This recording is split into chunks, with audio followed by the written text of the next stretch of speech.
Hello,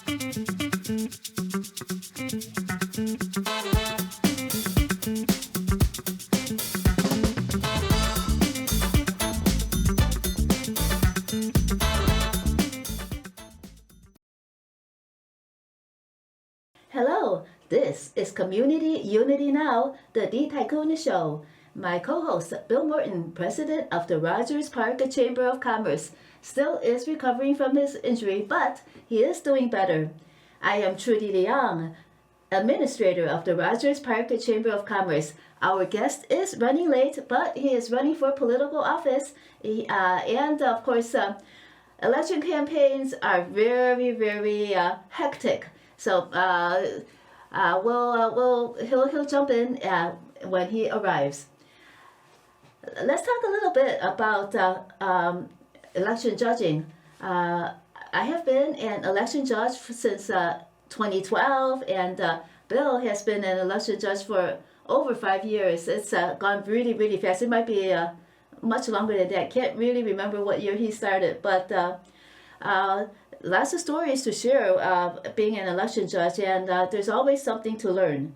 When I was starting in the around 2012, but I guess it was like the first couple of years, there was a voter that always came in, and it was strange because she did not look that old, but her birthday was like around 1941, and then or even older than that, like very definitely not her. I think I raised the question, and then she was so offended she wanted to vote. But I'm assuming that she was maybe voting her mother's ballot or something like that. I think I reported it, but she still came in to vote, and finally she did change her birth year, so she did not get kicked out of the voting system for doing that. But it was only one vote. It did not seem as if her mom or somebody came in also to vote. So when you're an election judge, there are so many things to take care of. You have to go into the voting booths when there are no voters there and check to see if any literature was left behind, because you don't want any literature to influence the voters. Sometimes a voter intentionally leaves it behind so that as a surreptitious promo for their candidate. However, there are some that just innocently leave things behind, and that's understandable too. But as an election judge, it's always something to learn and to watch out for, to make a fair election and equitable, so that everybody, the candidates, get their fair chance, and nobody has an advantage over the other candidate. Being a candidate is very difficult. For instance, Bill ran for alderman in 2019 and also 2023, and there's the business of election petitions. That requires a lot of work, because you have to pound the pavement. You have volunteers pounding the pavement, asking people to sign and explaining to them that you only want to get your candidate's name on the ballot. You could sign and help that candidate gain the place on the ballot, but that doesn't necessarily mean that you have to vote for that candidate. You're not committing to the candidate yet, but it's a lot of work, and it's very fulfilling, but it's very stressful as well. So after you get all the petitions, and then they have to be perfectly formatted so that it's not disqualified. You have to have the binder all correct. It has to be like one continuous binder, and even something that's bound wrong could get the candidate disqualified. So it's and the wordage on the petition asking that the name be put on the ballot, the candidate's name is also everything has to be correct. But you learn that, and then that's the business behind an election. but there is a lot else too, because you have to get out the promo and then get your message out to the voters. Why are you running? And it is very fulfilling. And then of course, being an election judge, you want to respect how hard these candidates have worked to gain their place on the ballot, and then you have to try to work to make sure that it is a fair election, because another election is coming up soon, and then of course our election judges are being trained now, and it is a very fulfilling job, even though it is very time consuming, a long day. You have to wake up perhaps about at 4 in the morning, and then you arrive at 5 at your polling place, and then you have to set up the equipment, and then so that the polls could open at 6. Setting up the equipment is not easy, so preferably the key judge, the person who gets the key from the Chicago Board of Elections and brings it over to the polling place, where there is that big blue carrier that contains all the election materials. So ideally, the team that is going to be working together, the team of election judges, will be setting up the booths and doing everything except for putting the electronic voting machine, and no setting up the poll books or anything like that. Just setting up the booths and getting the tables all ready, so that the next day, in an hour, the judges could have the election open and running at 6 o'clock a.m. There were times when we had many people waiting to vote. So I think our guest has just arrived. Okay. And then when people come in to vote, they have to, they're very anxious. They want to hurry up, get finished, and then go to work. And it's customer service. People who are working in customer service, as I am, really, as for me, I really enjoy being an election judge. It's very fulfilling, and then you could see that the voters appreciate it when you treat them well, and then help them make sure that their ballot is correct, because sometimes they have these pens, and then if the mark is does not fill the ovals, or if the mark is outside the ovals, then the machine does not read the ballot, and it's very complicated. So I like to have the sample ballot and mark a couple of example ovals for the voters, so that they know how to mark the ballot correctly. Sometimes the ballot is very long, and you don't want the voter to have to spoil a ballot and then do it all over again.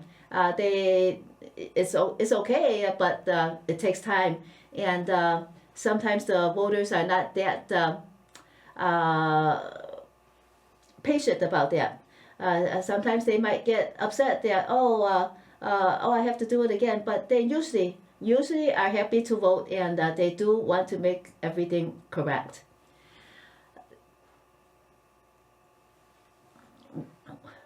And then there are when we close the polls,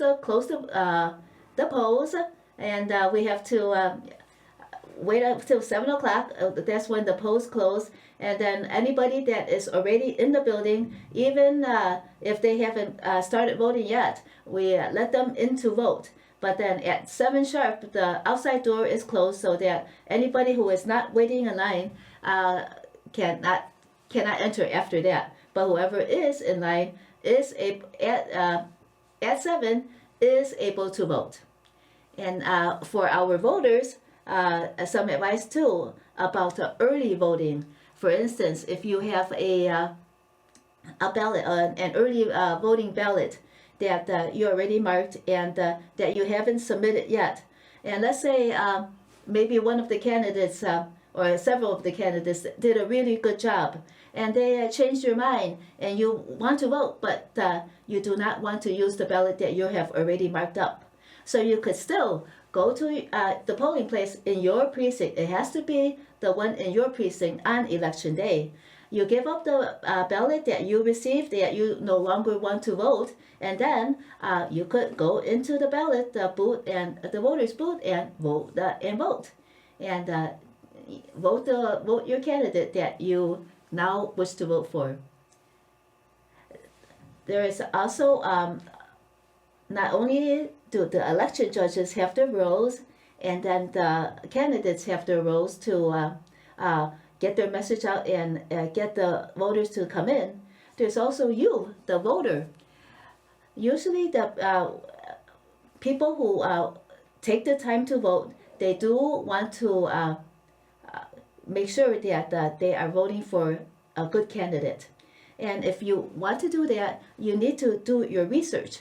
And when you're not sure about everybody, there are sites to go to that have suggestions about whom to vote for, especially for the judges, because the judges, is very hard for voters to know who all those judges are. There might be 50 to 100 judges that are up for election. There might be some that have retired, some additional seats that have become available, and then there are bar associations, the Chicago Bar Association, and then Injustice Watch. They take the time to scour the judge's record about how the judge has ruled in the past. Were there any complaints about the judge? And then they compile their findings into a suggested ballot for the voter. Which judges are acceptable, which are highly recommended, which are not recommended. So voters, when you vote, you could go to those sites, and of course, you please watch us, because we know that a lot of times judges, we don't really understand what the judges are doing. And you could look at the audience. Hello, everybody. This is Walter Adamczyk, right? Is that Walter Adamczyk. Adamczyk. He is running for Illinois Secretary of State. Yes, I am. And Walter, why run? Why I'm running? Because we need to finish corruption. There's too much corruption going on. And also, I want to help out the senior citizens. And I also want to help out the veterans. I want to give them free driver licenses, free state IDs. Those are my main goals. Mm-hmm. For the corruption, we know that a lot of politicians in Illinois have gone to prison for corruption. But as a Secretary of State, how are you able to address corruption? To address corruption, we got to audit the books. We have to audit all the books because we're spending too much money. There's all these contracts going on, about $25,000 contracts. So they just give it to their cronies, all these contracts, and then they get a kickback from each contract. So there's wasteful spending. So there's the vendors, for, let's say, the city of Chicago or Illinois. You would be only covering the Illinois spending, right? This is the whole state. Mm-hmm. Is there an attorney, inspector general too that would help you audit the books? I mean, we might have a different source. We need a private audit. We can't use secretary of different attorney general. We need somebody outside, because if you have somebody inside, they're not going to look for the corruption. This is going to keep going on and on and on. Mm-hmm. And so auditing. Is that the Secretary of State's role to put in an auditor? Could you, as a Secretary of State, assign auditors to all the different departments in the state? Yes, there's about 21 to 25 different some kind of departments. There's $844 million in the budget. So we need to get rid of all this corruption. There's overspending, even the real IDs costing taxpayers $150 million. In what way? They have to fly. They got to use the real IDs. There's about 3.4 million people in the state of Illinois that need a real ID. That's about, comes out to $30 each ID. So that's about $150 million. So they're spending your money. So the real ID, is that more expensive than the regular ID? It's the same price, but while we need a driver license, while we need a state ID or a real ID, while we got all these different IDs. So the real ID cannot be used as a driver's license, in other words? No, they can't. Because you need to take a test to get like a driver license. Mm-hmm. So the real ID is only used for going onto federal property and flying and going across the state lines. What about like if you were to go on a Greyhound or something like that and go across state lines? Is the real ID necessary to cross state lines? Yes. Now you need a real ID to go state line. Because there's 19 states that mandated for the real IDs. So it's not 50 states. So there's always, people coming from a different state that doesn't mandate it, they still got to pay $45 million each time they come down. Yeah, I did kind of hear that on the news that they have to they have to pay a fee, but when they board and they don't have that real ID, like $45, something like that. Is that what you're talking about? Yes. Yeah, we need to waive that. Because all these other people coming into the state, let's say if it's a busy season, summertime is coming up, that's the peak, or even spring break. Spring break is like around the corner. So they're going to make a lot of money from this real IDs, $45 fees. It'll take a lot longer to go like aboard a flight. If you don't have it, it'll take about 30 minutes longer to get your real ID, or just pay the $45.